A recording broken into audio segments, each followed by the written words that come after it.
Halo semuanya, kayak apa kabar pian sabarataan? Ketemu lagi bersama Mimin di Our Story. Di cerita kali ini Mimin ingin menceritakan sebuah kasus hilangnya seorang laki-laki di daerah hutan Sungai Bening, Kecamatan Sajingan Besar, Kabupaten Sambas, Kalimantan Barat. Apakah laki-laki ini bisa menemukan jalan keluar dan kembali bertemu dengan keluarganya? Penasaran? Langsung saja kita simak ceritanya. Cerita ini berawal dari seorang laki-laki yang bernama Deki. Pada hari itu Rabu tanggal 5 Februari tahun 2020, Deki dan beberapa temannya berniat untuk memancing ikan. Awalnya mereka semua memilih untuk memancing ke daerah Nibung. Namun pada saat itu mereka mengurungkan niatnya dan merubah lokasi pemancingan ke daerah Tanjung.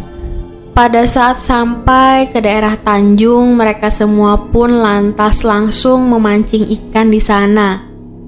Namun setelah lama menunggu, ikan pun tak kunjung didapat. Deki pun pada saat itu mencoba untuk mengajak teman-temannya untuk berpindah lokasi ke daerah Sungai Bening.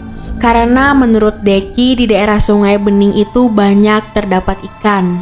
Setelah mendapat ajakan dari Deki, teman-teman Deki pun tidak setuju dengan idenya tersebut. Namun ada satu orang temannya yang kita panggil saja Subedil, dia setuju untuk mengikuti ide dari Deki. Mereka berdua pun lantas langsung pergi ke daerah Sungai Bening. Setelah sampai ke daerah Sungai Bening, mereka berdua pun langsung memancing. Pada saat itu, Deki dan juga Subedil berpencar, namun tetap di lokasi yang sama dan tidak berjauhan. Setelah memasang pancingnya ke sungai, Deki pun lantas membuka perbekalannya yang dibawanya dari rumah dan langsung menyantapnya di sana. Setelah selesai makan, Deki berniat untuk menghampiri Subedil. Namun setelah Deki sampai ke lokasi Subedil memancing, Deki tidak mendapati Subedil di sana. Deki pun lantas mencari ke daerah sekitar namun tidak membuahkan hasil. Lelah mencari rekannya namun tak membuahkan hasil, Deki lantas mengemas perlengkapan pancingnya dan kembali mencari rekannya. Deki kemudian kembali ke tempat semula namun tidak bertemu Subedil. Dalam kebingungan, Deki menemukan pokok pohon dengan tanda berpahat. Hanya saja tanda pahat menunjukkan ke berbagai arah, sehingga membuatnya makin bingung. Deki pun memilih untuk menyusuri di sungai berharap menemukan jembatan. Sekitar 500 meter berjalan di sungai, Deki pun tidak kunjung menemukan jembatan yang dia cari. Deki berkata selama dia menyusuri sungai, dia memakai sepatu boot, kemudian memakai celana jeans, berjalan di dalam air sekitar 500 meter, dan berjalan di dalam air sejauh 500 meter. Bisa kalian bayangkan sendiri betapa susahnya Deki pada saat itu. Pada saat itu malam semakin larut dan Deki pun memutuskan untuk ke tepi sungai dan beristirahat di sana. Keesokan harinya, Kamis tanggal 5 Februari 2020, Deki kembali berjalan untuk menyusuri pinggir sungai. Lama Deki berjalan, dia pun lantas menemukan tumpukan kayu yang ditebang di pinggiran sungai. Deki sempat berencana untuk tidur di situ, berharap orang yang menebang pohon tersebut datang. Namun ia urungkan niatnya dan kembali melanjutkan perjalanannya menyusuri sungai. Pada pukul 3 sore, Deki melihat dari kejauhan ada 2 orang pemancing yang mengenakan baju hitam dan memakai topi. Deki pun pada saat itu merasa bahagia karena melihat ada orang di sana. Deki pun berusaha berteriak memanggil orang tersebut untuk meminta pertolongan. Semakin didekati oleh Deki, semakin Deki berteriak sampai memohon-mohon kepada kedua orang itu, namun hasilnya nihil. Kedua orang pemancing itu seolah-olah tidak mendengar suara Deki dan juga tidak melihat Deki. Padahal di situ Deki sangat jelas melihat kedua orang itu. Deki pun merasa aneh di situ.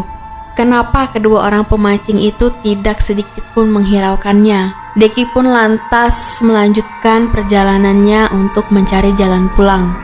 Setelah sekitar 1 jam melakukan perjalanan, Deki melihat lagi satu orang yang sedang mencari burung. Deki pun langsung berteriak kepada orang tersebut untuk meminta pertolongan. Pada saat Deki memanggil orang tersebut merespon panggilan Deki. Dan terlihat pada saat itu dia pun ingin mendekati Deki.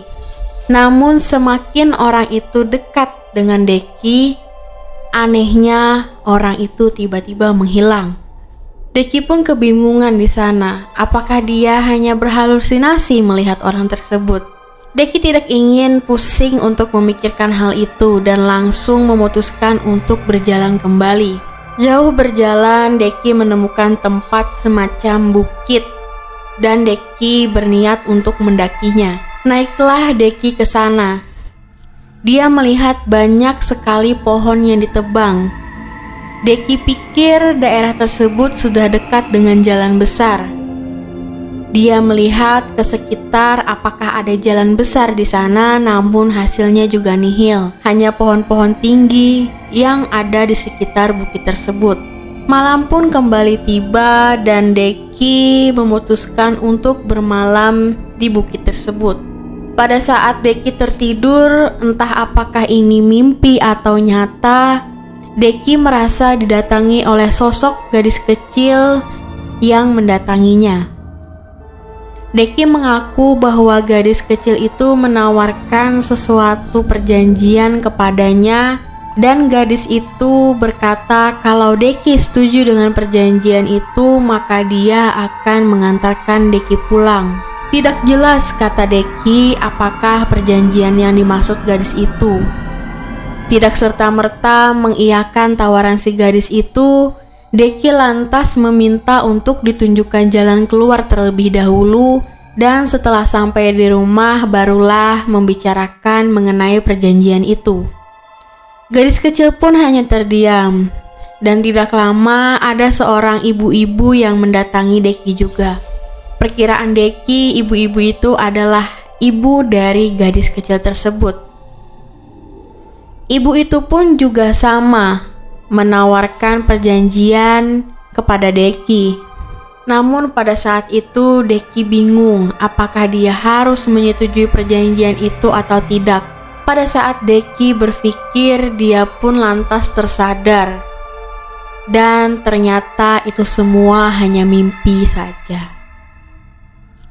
Pagi harinya Jumat tanggal 7 Februari 2020, Deki terbangun dari tidurnya. Pada saat terbangun, ia merasa tempat yang ia tiduri pada hari itu bukan hutan, melainkan dia merasa sedang berada di perkampungan. Karena pada saat itu Deki mendengar bunyi aktivitas warga kampung yang sedang beraktivitas. Seperti suara warga yang menoreh getah, senda gurau anak kecil, hingga aktivitas berburu warga.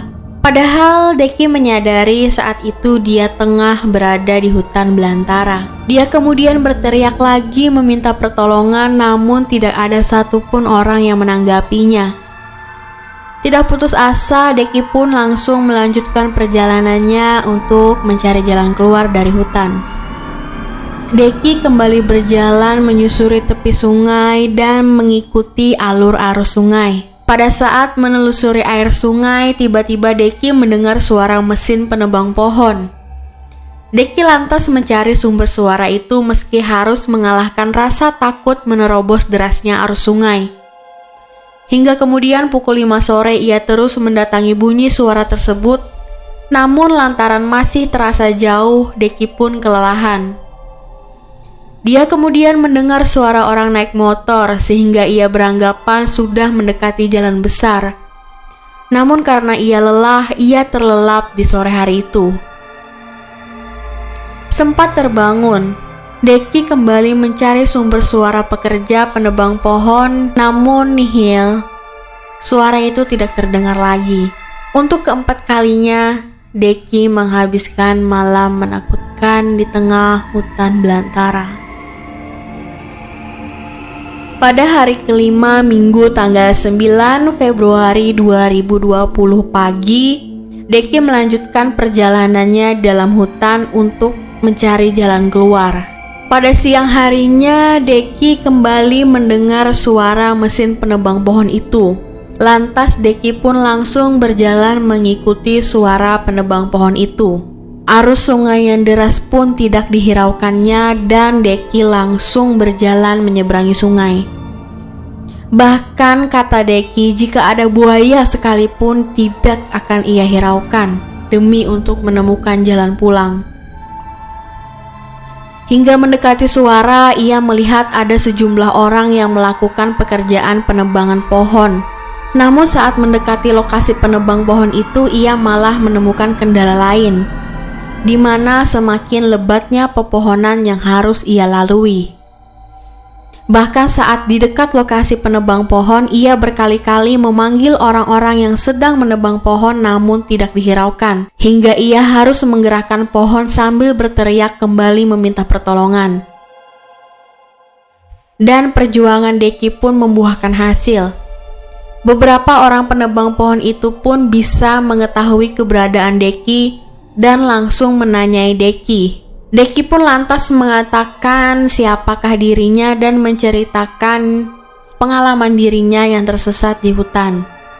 Seolah sudah mengetahui kabar berita hilangnya seorang pria ini, pekerja menyambut Deki dengan baik, bahkan menawarinya makanan. Penebang pohon itu memberitahu kepada Deki bahwa baru saja tim SAR pencari Deki baru saja melintas. Deki tak berhenti menangis senang saat bisa menemui kembali orang yang akan menolongnya pulang. Deki kemudian ditawari para pekerja apakah diantarkan pulang atau menunggu kembali tim SAR. Ia lantas memilih langsung diantarkan saja. Dan pada akhirnya Deki pun bisa selamat dan kembali berkumpul bersama keluarganya di rumah. Keluarga dan masyarakat sekitar pun tidak henti-hentinya mengucap syukur atas kepulangan Deki yang memang sudah berhari-hari mereka cari keberadaannya.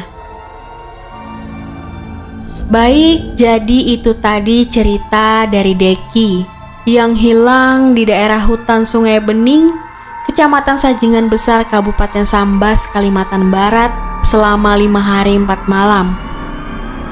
Dari cerita ini, Mimin ingin mengingatkan lagi kepada kalian yang suka bepergian ke hutan atau beraktivitas di dalam hutan agar lebih berhati-hati berada di sana.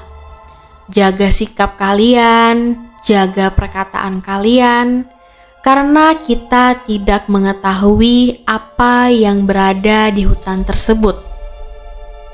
Baik, jadi segini dulu cerita dari Mimin kali ini. Dan Mimin mau ngingetin lagi ke kalian, jangan lupa kalian subscribe channel YouTube Our Story. Dan jika kalian suka dengan ceritanya, kalian boleh like dan share ke sosial media yang kalian punya. Oke, sampai jumpa lagi di cerita berikutnya.